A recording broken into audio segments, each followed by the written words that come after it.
नमस्कार. मी गुरुप्रसाद कानेटकर. लोकमान्य टिळकांच्या अर्थविषयक विचारांवरती आपण बोलतो आहोत आणि मागच्या भागामध्ये आपण बघितलं की लोकमान्य टिळकांनी अर्थविषयक विचारावरती केसरीमध्ये काय लेख लिहिलेले होते याचा एक आढावा आपण घेतला. या भागामध्ये आपण बघणार आहोत लोकमान्यांचे अर्थशास्त्रीय विचार, स्वराज्याची तयारी आणि राष्ट्रीय अर्थकारणाचा पाठपुरावा.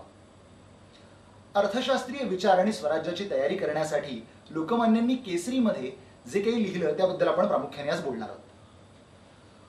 मुक्त व्यापारामुळे स्थानिक व्यापाऱ्यांवर होणारे दुष्परिणाम. मुक्त व्यापार पद्धतीमुळे इथले स्थानिक व्यापार डबघाईला आलेत आणि ते जवळजवळ बुडण्याच्या मार्गावर येऊन व्यापारी रस्त्यावर यायला लागलेले आहेत असं लोकमान्यांनी म्हटलेलं होतं. पुढे ते म्हणतात, आपल्याजवळ भांडवल नाही अशी तक्रार करणाऱ्या मंडळींसाठी उभारलेल्या भांडवलाचे कारखाने काढावेत. उभारलेल्या भांडवलाचे कारखाने काढावेत म्हणजे कोणीतरी जॉईंट स्टॉक त्यांच्यासाठी तयार करावा असं लोकमान्य सांगतात. जॉईंट स्टॉक हा लोकमान्यांनी वापरलेला शब्द आहे त्यांच्या स्वतःच्या याच्यामध्ये लेखामध्ये. पुढे ते असं म्हणतात की ब्रिटिशांच्या आपमतलबी धोरणामुळे जे बुद्धीवर मांद्य येतं ते कसं काढणार असा रोखठोक सवाल या भारतातल्या लोकांना, या देशातल्या लोकांना लोकमान्य विचारतात. पुढे ते म्हणतात की लिटन साहेबांनी जाळ कापडावरची जकात उठवली आणि तिचा बोजा नवीन करांनी हिंदुस्थानच्या टाळक्यावर बसवला. म्हणजे शेवटी याचा अर्थ काय झाला की सरकारने एका हाताने दिलं आणि दुसऱ्या हाताने काढून घेतलं. म्हणजे शेवटी त्यांचं जे म्हणणं होतं की आम्ही ठणठण पाळते, आम्ही ठणठण पाळच, आमच्या खिशात काहीच पडत नाहीये, आमचं नुकसानच होतंय.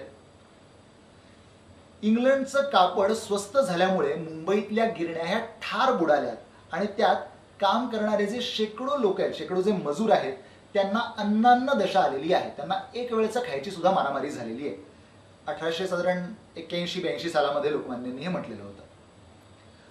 स्वदेशीचा पुरस्कार हा त्यांचा एक मोठा भाग होता त्या चतुसूत्रीमधला.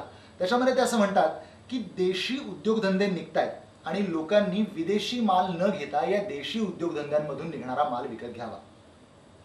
पुढे ते असं सांगतात की आयुर्वेदिक औषधांच्या देशी उत्पादनाचं पुनरुज्जीवन आवश्यक आहे. याच्यामुळे औषध क्षेत्रामधला जो काही पैसा परदेशामध्ये जातो आहे तो पैसा परदेशात जाणं वाचेल आणि इथला पैसा हा इथेच राहील. इंग्लिश लोकांप्रमाणे यांत्रिक शेती करावी. चरितार्थी शेती करण्याऐवजी यांत्रिक शेती आपण आता स्वीकारली पाहिजे. यांत्रिकीकरणाचे फायदे हे भारतीय शेती पद्धतीने सुद्धा आपल्याला घेता येतील. पुढे गिरण्यांच्या उत्पादनाबद्दल ते असं म्हणतात की गिरण्यांमधलं जे उत्पादन कमी झालेलं आहे ते कमी करणं कसं थांबवावं किंवा त्याच्यामध्ये जी काही पैशाची घसरण होती, आर्थिक घसरण जी काही होती ती कशी थांबवावी याबद्दल ते असं म्हणतात की मुंबईतल्या गिरण्यांनी उत्पादन कमी करून शेअर्सच्या भावांची घसरण थांबवावी. अत्यंत महत्वाची गोष्ट ते सांगतात की उत्पादन कमी झालं तर शेअर्सच्या भावांची घसरण कशी थांबेल हा त्यांचा सांगण्याचा मुद्दा होता. विदेशी व्यापार वाढतोय. आमच्या देशामधले पैसे विदेशी लोक घेऊन जात आहेत, पण आमच्यामध्ये धडाडी, ईर्ष्या, अक्कल हे तीनही नाही. कृपा करून त्यांचं असं म्हणणं होतं की कृपा करून हिंदुस्थानातला माल तुम्ही हिंदुस्थानातच विका. आधी तो मुळात हिंदुस्थानात तयार करा आणि तो हिंदुस्थानातच विका आणि त्याच्यातनं जर तो शिल्लक राहिला तर तो परदेशात सुद्धा जाऊन विकायला काही हरकत नाही. त्यांचं असं स्पष्ट म्हणणं होतं की जर परदेशातला व्यापार भारतामध्ये येऊन बसू शकतो किंवा परदेशातला माल जर का भारतामध्ये विकला जाऊ शकतो तर भारतातला माल परदेशात का विकला जाऊ नये.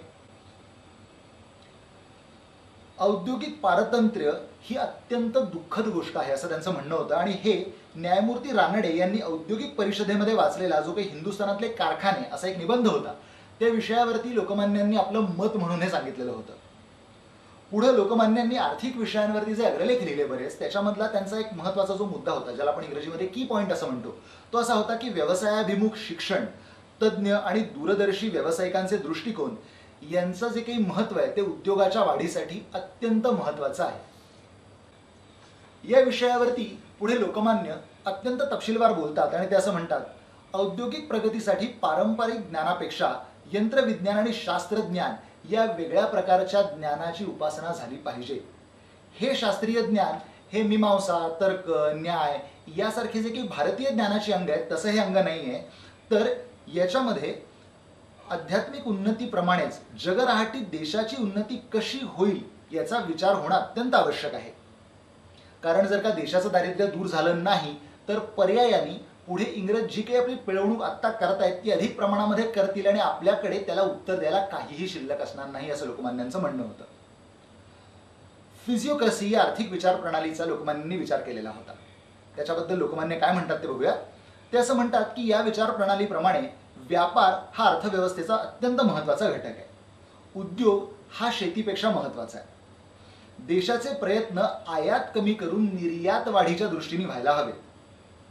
इंग्रजांचं जे मुक्त व्यापाराचं धोरण आहे भारतामधलं, ते जर का असंच चालू राहिलं आणि इंग्रज जर ते असंच पुढे रेटून चालवत राहिले तर भारतामधल्या उद्योगधंद्यांचा ऱ्हास होईल, भारतातल्या लोकांची अन्नान्न दशा होईल, असं लोकमान्यांचं मत होतं. आणि या मतप्रणालीनुसार स्वतंत्रतेची परिस्थिती आर्थिक बाबींमध्ये जास्तीत जास्त सुख, समाधान आणि आर्थिक फायदा आपल्याला मिळवून देऊ शकते. यासाठी आपण आर्थिकदृष्ट्या स्वतंत्र होण्याच्या दृष्टीने पावलं उचलली पाहिजेत. ब्रिटिशांच्या उद्योगधंद्यांच्या प्रगतीसाठी ब्रिटिशांनी आपली सगळी आर्थिक धोरणं आखलेली आहेत, ह्यात आपल्याला उघड झालेलं आहे. हे लोकमान्यांनी स्पष्टपणे सांगितलेलं होतं. आणि याच्यामुळे होतंय काय, तर इथले उद्योगधंदे बंद पडतायत, इथली माणसं बेकार होत आहेत, ती टाचा घासून जवळपास त्यांची मरायची तरी वेळ आली आहे, किंवा ते लोक शेती तरी करायला लागलेले आहेत. पण शेती करून कच्चा माल जरी त्यांनी निर्माण केला तरी त्याचं करायचं काय, तो विकायचा पुन्हा इंग्रजांनाच. याचं कारण भारतामध्ये उद्योगधंदेच नाही आहेत. याचा लोकमान्यांना भयंकर संताप होता आणि ह्याच्यावरती काहीतरी करायला हवं असं त्यांचं कायम म्हणणं होतं. ही त्यांची कायम भूमिका होती. पुढे इंग्रज असं स्पष्टपणे, परखडपणे म्हणतात की इंग्रजांच्या या सरकारला नेटिवांच्या पोटापाण्याची काळजी नाही. त्यासाठी प्रत्यक्ष आणि अप्रत्यक्ष कर कमी करण्याची मोहीम किंवा चळवळ हिंदुस्थानातल्या व्यापाऱ्यांनी आणि कारखानदारांनीच करायला पाहिजे. त्यासाठी स्वदेशीची आस्था, विदेशी शास्त्रकलांचा अभ्यास, यंत्रसहाय्य, भांडवल, ऐक्य आणि कारखाने हवे. हिंदी लोकांचा हा अभेद्य निश्चय, त्याचं बळ दाखवण्याचं कार्य हिंदी लोकांनी आता करायला पाहिजे. परकीयांचा भारतातला व्यापार हा आपण नुकसानीत नेला पाहिजे. नुकसानीत नेला पाहिजे असं टिळक स्पष्ट म्हणतात. घरचा धंदा आणि हिंदी कामगारांना उत्तेजन आणि रोजगार दिला पाहिजे असं ते सांगतात. पोटभरू शेती केल्यानंतर, म्हणजे जेवढी आपल्याला लागते आपलं पोट भरण्यासाठी, तेवढी शेती केल्यानंतर उरलेल्या काम नसणाऱ्या कामगारांना विविध उद्योगधंद्यांमध्ये आपण सामावून घेतलं पाहिजे. आणि त्याच्यानंतर त्यांनी पुढे असं सांगितलं की जर आपण हे केलं नाही तर या मुक्त व्यापाराचं फळ म्हणून लोक बेरोजगार राहतील आणि शेवटी अन्नान्न दशेला येतील आणि टाचा घासून मरतील. याच्या पुढच्या भागामध्ये आपण बघणार आहोत लोकमान्यांच्या आर्थिक विचारसरणीमध्ये हाताळले गेलेले मुख्य विषय, आर्थिक समस्यांची कारणं, त्यावरचे उपाय आणि त्यांची अर्थशास्त्रावरची दृष्टी. हे आपण पुढच्या भागामध्ये बघणार आहोत. धन्यवाद.